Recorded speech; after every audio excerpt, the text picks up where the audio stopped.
None of these kids got to fulfill their dreams. They had dreams that they were going to do this. They were going to go back and be a head football coach, or they were going to join the police department and do this and do that. But it didn't work out for them. So what we do is we just try to remember their lives, their memories, what they enjoyed doing. And some of them it's very difficult because they didn't hardly get any pictures taken before they were killed, you know. My name is Ken Pridgeon. I was born May 25th, 1935 in Perry, Florida.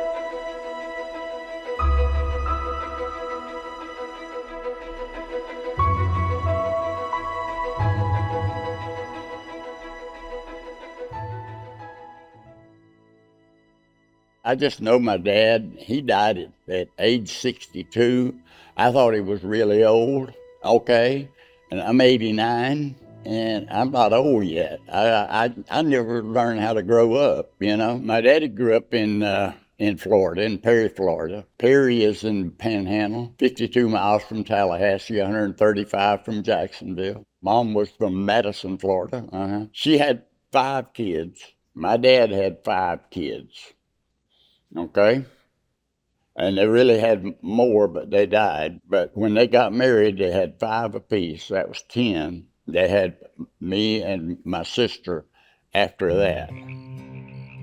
We were out in the swamp, and we didn't have electricity when I first was born. We had a screened-in back porch, but we just opened the windows, the shutters. Okay, didn't have glass. Opened the shutters. When it was sunshine, and when the winter time came, we closed them. The biggest toy I had was a ring that came off, the inside of a wheel, of a wagon wheel, and you could crook a piece of wire, strong wire, just right, and it goes, and then later on, we got a tire, Dad had a flat tire, and we'd roll that. We'd roll that all over the place. Oh, we ate all right. We went to town, with the wagon to T. Nola's grocery store. We went there once every 6 months or so, to get sugar and flour and stuff like that. And I always wondered about Dad's dream, what dream did he have? Because I'm a dreamer. And I couldn't figure it out. Then I figured it out. He sold our farm and moved to the town 5 miles away. And he had to have a grocery store, okay? So we started out as a little grocery store in the area, the sawmill area, and worked our way up. It took me a long time to figure out that was his dream. But he sold everything, and we built a grocery store from nothing, okay?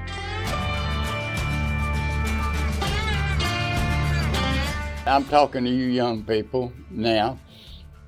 You don't succeed your way to success. You fail your way to success. Because you fail doesn't make you a failure, okay? And don't let nobody tell you that it does, okay? You just find a different and a better way to make it work. And if it's a real dream, a real goal, and a real worthwhile goal, it will work out. It may not work out in your timing, but it will work out in God's timing.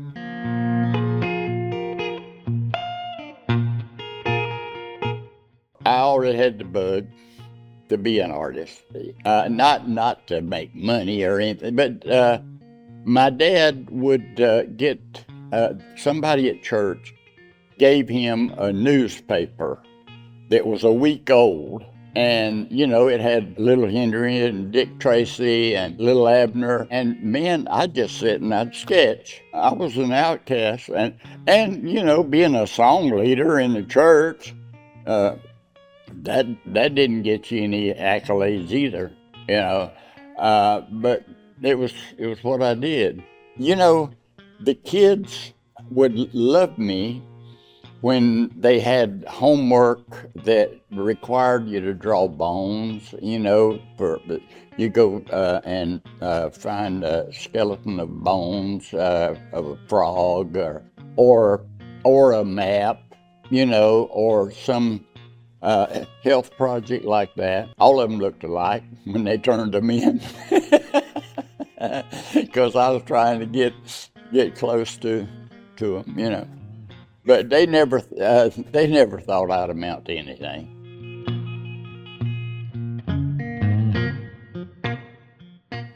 How many people does it help? How big is it? Is it bigger than you? Do you really think that you can make it by standing here? Or have you got to jump off this mountain and go out there? Okay? Where there's there's nothing to catch you. Okay? You're going to get skinned up. That's just the way it is. I got skinned up real good. There's some paintings in here that I don't think are that good, but I'm getting good now. I'm getting better. And that's what we do. Even the Bible tells us, we just press on toward perfection. We're not there yet.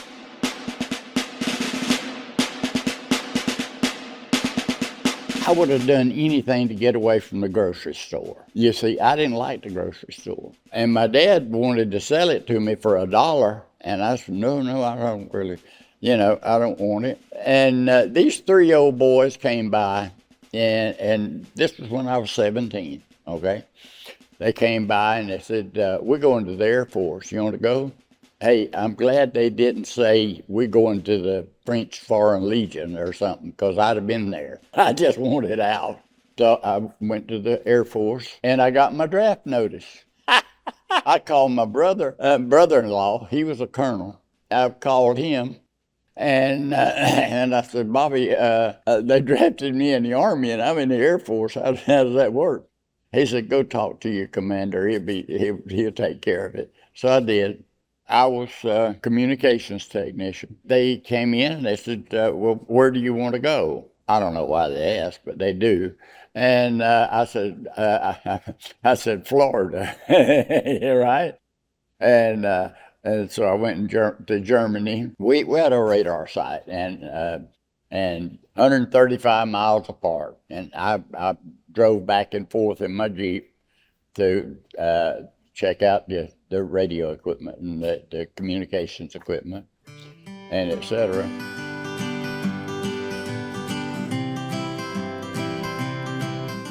I learn every time I make a mistake and fix it.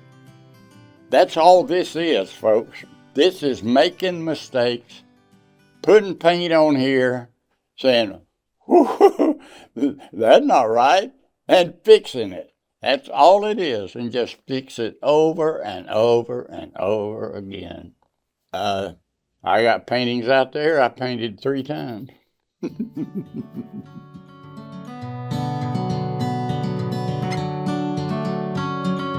They said that I could get a job because I was a good technician, and they lied. So I had wasted 10 years as far as a civilian was concerned. So a guy 10 years younger than me could be my boss, okay, and tell me what to do and etc.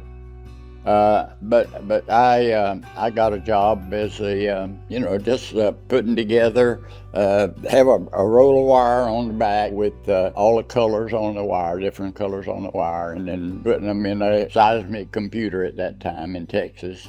Well, what they did was they posted on the wall. They wanted a draftsman. I said, you know what? I can do that. And they said, no, no, no. You're the leader on the deal there. You can't. You're the group leader. And I said, well, okay. But then somebody showed me an article that Philco was hiring craftsmen. I went up there, and I always had a beautiful handwrite. Okay, and I could do upper and lower case and all that kind of stuff. And I went up there and I took the test and I passed with flying colors, and they hired me, and that started a deal too. So they hired me, and we made we hand drew the all of the NASA spacecraft. Yeah, we did all of that. Anyway, I went out because I was riding with somebody else, and this was 2 weeks, okay, after I got my job, 2 or 3 weeks, and I went out there and with them because I couldn't. I was riding with a guy, and he was going out there to interview. Well, they were interviewing with Mike Heater and all this kind of stuff, and Mike Heater was the supervisor. He said, "Well, why don't you Oh, I got a job. I'm fine, And then he come back later. He says, "Well, what'd you do?" And I said, "Well, I was in service." And okay, and messed around. And he'd say he just kept talking, back and forth. And he says, "So you worked on the electronics, right? You you drew the electronics, you built the electronics. We'll give you $5,600 a year if you'll come to work for us." I said, "Man, there ain't that much money in the world." And this was a long time. And and I said, "But I don't have a car." And old Don Young was sitting over there. He says, "Well, Don, you got a car for sale, hadn't you?" And I said, "Man, I ain't got no money." And he said, "Well, Don, you'll finance it for him. We just take it out of his paycheck every week, okay?" So I had a job at NASA for probably, I don't know, 3 or 4 years. And we had all these stacked up drawings, okay, that needed to be updated. All right, well, the regular guys there that were on direct service, they didn't want to mess with that. So we got these guys to come in, contractors come in. And they just said, because they were getting plenty of money, okay, to do this, okay? And I was the one that was looking at their paycheck. And I said, "Well, whoa, wait a minute, these guys are making double what I'm making." I was a supervisor. I was getting promoted every week, seems like, and I had to have a party for people. But I didn't, just money out of my pocket, that's all. And I talked to one of them. I said, "Hey, man, how do you do this?" And he says, "You got a resume?" I said, "What's that?" And he said, "Well, you got to have a resume." And he said, "You can lie, but you just got to be able to fulfill it, So we put together a resume, and I sent them all out to Florida. I got a job from a Florida company in Fort Wayne, Indiana. And I never had a job really after that. I was a contractor from that day on. In the 70s, I got a billboard job, Eller Outdoor Advertising. Billboards are amazing because they're all set down side of the road, right? What's between there? There's a ditch between there. There's either water or there's not water. But if there's not water, it's just mud. You got to go across there to get to the billboard, okay? You get to the billboard, and in those days, we painted everything. We painted them. But the billboard may have been sitting there 3 years, okay? In the meantime, the Yellow Jackets, even the ants. I mean, they knew that that was their space. It wasn't yours. Okay, and you could come up this side of the billboard. Okay, you could come up this side, and you had a squeeze deal right here with Varsol in it. I think that's kerosene or something. I don't know what it is. It's what we mix with our paint to make it. Anyway, those Yellow Jackets would attack you from over there. And you better not miss, okay? When you're shooting them, you better not miss because they'll get you. Yeah, so I started the sign business, and I started doing helicopter landing pads out in the Gulf. They paid me $3,500 a piece for them, man. And the way I got out of that is Hollywood Marine. I was doing one of their uh, barges, okay, and I did it Friday afternoon, okay, and then we heard about a barge blowing up over there on I-10, right there, and knocked the bridge out at there. And that was the barge that I lettered. I said, I don't think I'll do this anymore either. Sign business. I designed logos. When they had the Yellow Pages, I had designed a lot of logos for free because I would do a 4x8 painting sign, and on the other side I'd get bored. I said, "Wait a minute, let me paint you a Cadillac in here." I paint them a Cadillac in there for free, right? And they'd use that for a logo in the Yellow Pages.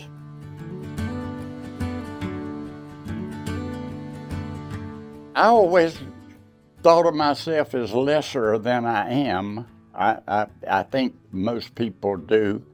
Those who don't are in trouble, I think. They're politicians.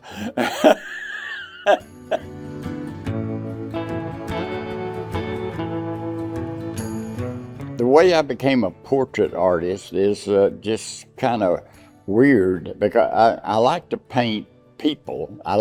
And the stories were what kept me going. I really enjoyed the stories. I didn't do any portraits. Just like most artists, they say, no, I don't do portraits. But anyway, this lady, Johnny Lillydahl, was having a deal in LaPorte. It was about 20 years ago, I guess. 15, 18 years, probably 18 years ago. And I went there. Anyway, I was getting some paint and looking at some videos that they had and whatever I was going to buy. And she had a school where she brought people in from all over the country and taught them how to paint portraits. And I was there, and she said, "We'd like you to model for us." I said, well, "Wait a minute, I don't look good naked no more." And she said, "No, you can keep your clothes on." And I said, "Well, I got some paint and some stuff, free stuff, by model in 3 days. And you notice I can't keep my mouth. I can't keep still. I just can't. And I was the worst model they could ever have.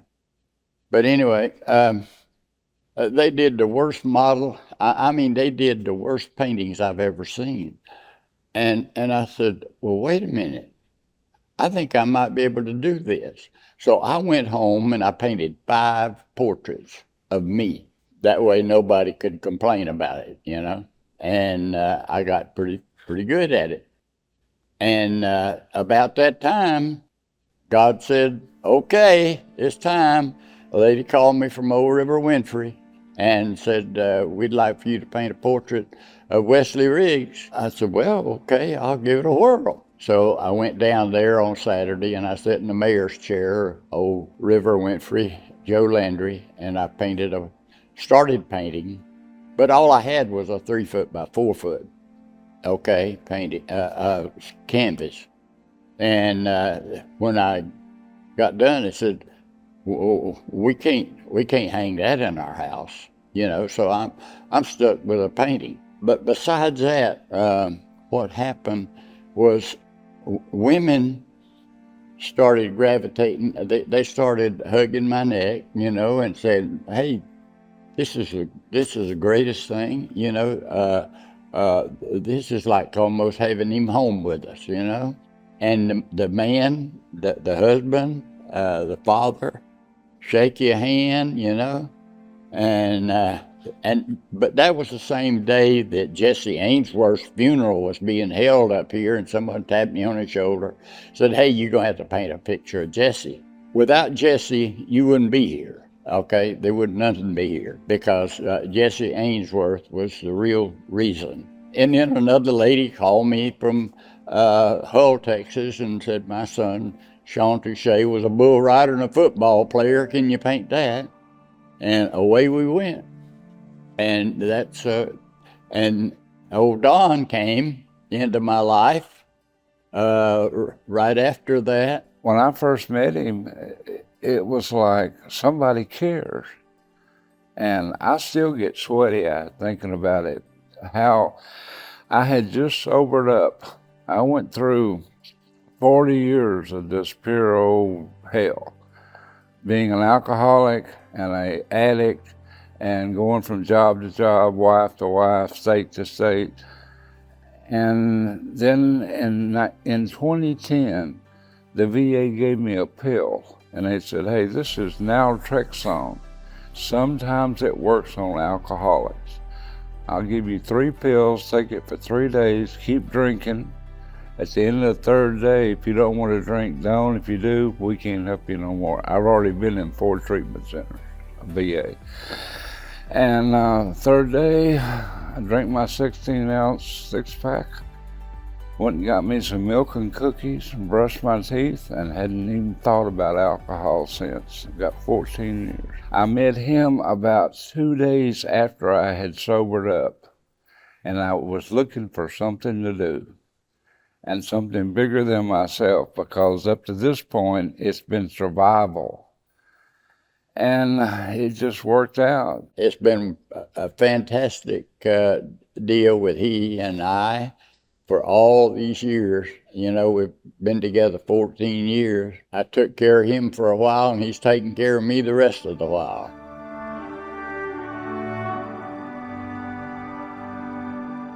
The only thing that you're going to get out of this world with is what you give away. There ain't no trailer hitches on no ambulances that I know about.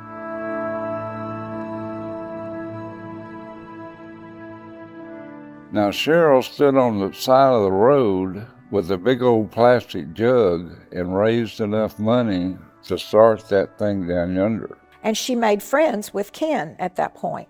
And so she knew what he was doing, and they were doing the same thing. Their audience, their group that they were focusing on were exactly the same. That wall was for the killed in action Iraq, Afghanistan, and that's who he was painting over in Baytown. They both talked about how many nights Cheryl would call and say, "Ken, I don't think this is going to work." And Ken would say, "Oh, keep it up," and Ken was still working on, he wanted his art gallery in Baytown. And so they kind of encouraged each other to continue. She kept working it. And I even lived in a neighborhood with some people that got behind her pretty in a big way. And so I knew about that area that was going on down there. I had not gotten involved because I was still working. She made it work. God helped her along the way. But it's like every time you talk to somebody, they may talk to somebody else or 10 more people. And finally, the whole neighborhood knew what was going on and what was happening. But she knew the right people and picked up maybe the board president for the public utility district for the PUD for this area. And their responsibilities are the flood areas in your area of town. And what they've tried to do, as you probably know, is build like walking paths, parks, all up and down the creek. They're still working it. And so it was floodland down here. You got the park just on the other side of Cypress Wood Drive, with the playground equipment in it, but where the memorial is also floodplain. And so Cheryl brought that idea forward and worked it till they could find the financing, and they didn't have to put that much into it. Now, maintenance is, I don't know how that works out. But then she knew about Ken in Baytown, and Harvey had washed Ken out. This place here is here because of Harvey. Harvey took my house. It knocked a hole in the roof, and everything was mildewed and whatever, like everybody else. But anyway, my house was paid for, so I didn't have any reason to come to Houston, okay? And I had resisted, but they said, we'll build you a gallery. And they put this gallery together. Not only I don't have to pay to get the floors cleaned or pay for the electricity, and Don and I tried everything in this world to get a gallery in Baytown or in surrounding areas. We had some that were this close to being real, and it didn't happen. And we worked our tail. Don went out and he put a sign up on one of them, watch for the grand opening. I mean, we were serious going to get it done. I haven't been able to brag and say, look at me. It ain't about me. The reason I can sit here and talk to you about whatever is because of these guys right here, okay? That's the only reason that the Lord says, hey, let that old man live another year. Maybe he'll do something great. I say that God has always been in charge, and I've just been sitting in the back of the bus and painting. That's it.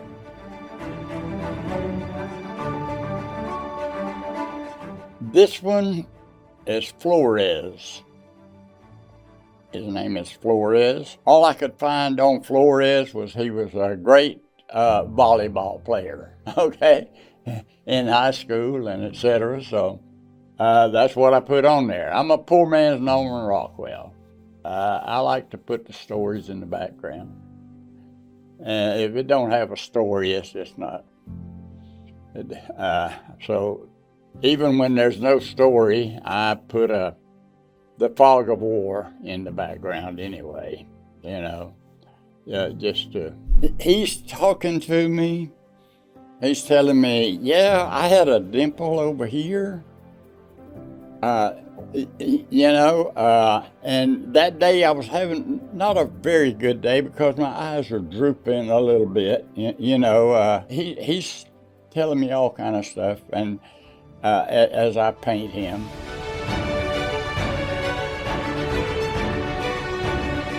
My goal has always been boys on the wall, and we pulled it off to a point that this has never been done before. I mean, and this old man paints 6 days a week, never on Sunday, with a little bitty paintbrush.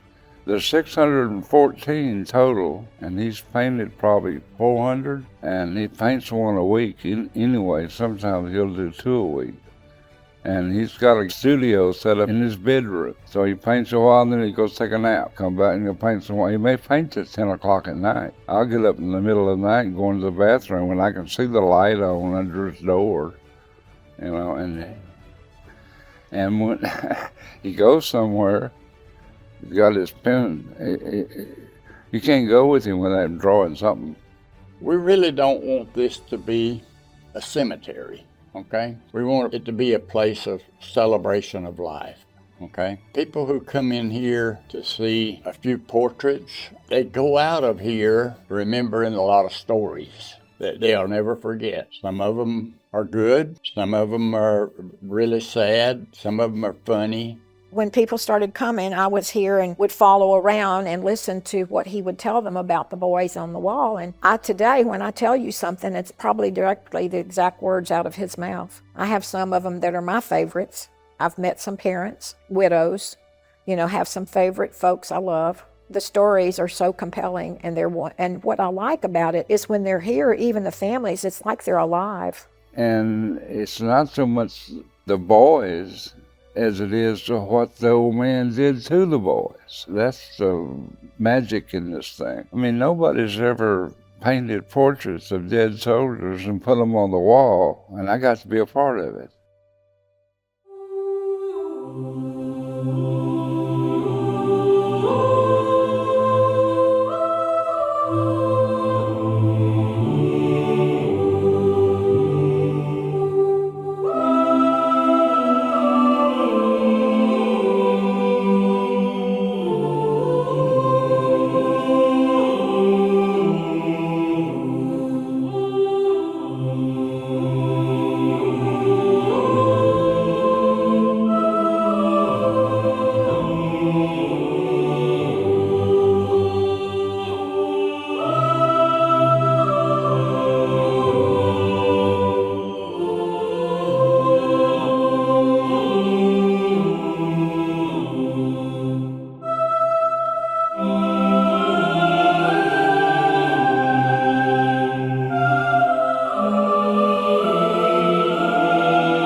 Everybody else is running to the right or whatever, and you'll see that old red hat walking to the left, okay? I'm just a little bit different than most people. How much time you got today? How much time? Yeah, what kind of? I got a lifetime. Got any pictures of you growing up and stuff? We didn't have cameras. I remember Don had a gun. I went out there to the place where he was, and he had it all laid out there.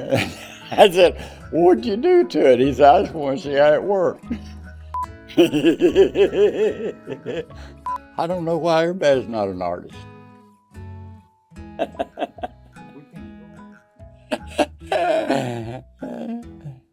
And that's my story, and I'm sticking to it.